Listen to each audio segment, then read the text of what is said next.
Time now for Keller at Large. Here's John.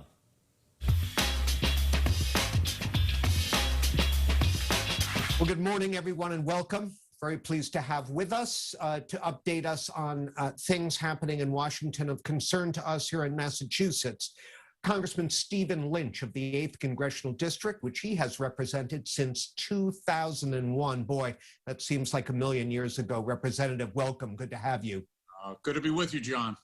So, President Biden last week rolled out part one of a multi-trillion-dollar infrastructure plan that could help pay for a number of long-awaited improvements here in Massachusetts, east-west rail service, improved service among them.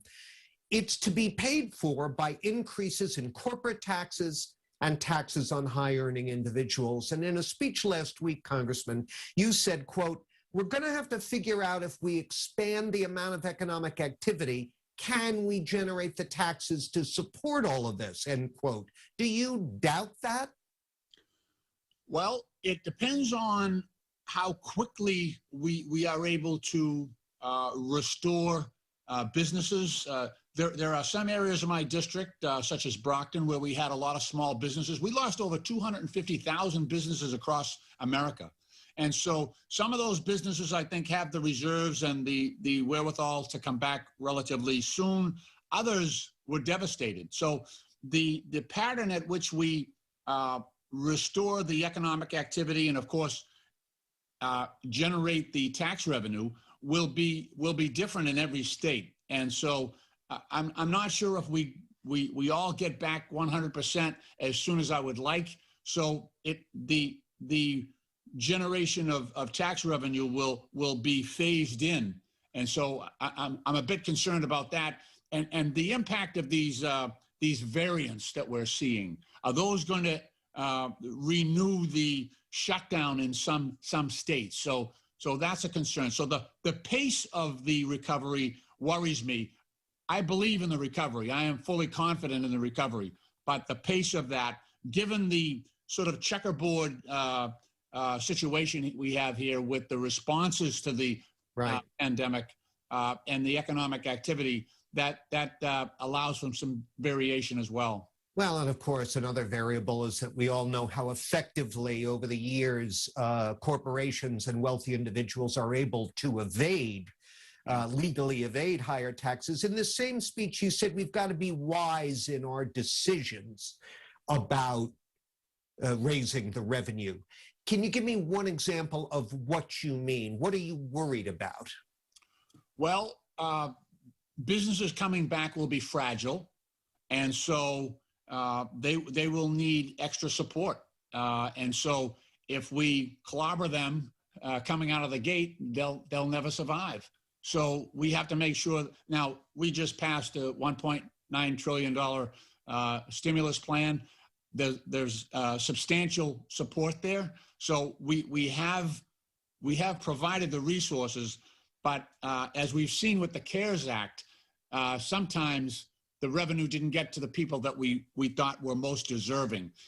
We steered it out through the Small Business Association and the banks, and they, of course, took care of their favorite customers. We can't allow that to happen. We have to make sure that we really provide the relief where it's most desperately needed.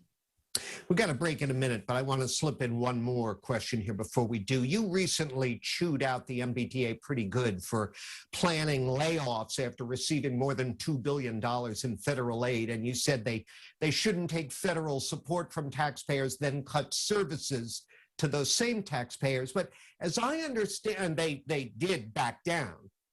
And as I understand their rationale, they want to minimize the red ink they're generating as a result of the collapse of ridership levels and the revenue that generates until there's a clear idea of when or if those riders and the revenue will return, given the shift to remote work by so many sectors of our economy. Don't they have a point? No. Okay, so the devil is in the details, John.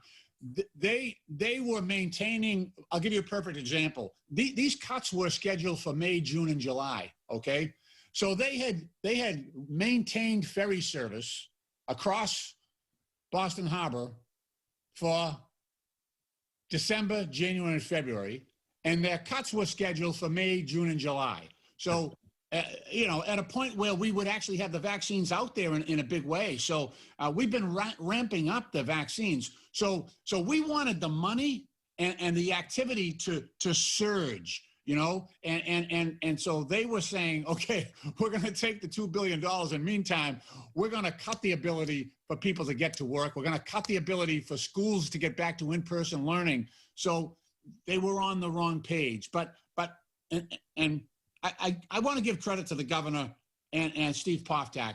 They reviewed their plan after we had our heart-to-heart discussion, and they reversed course. And I'm thankful for that.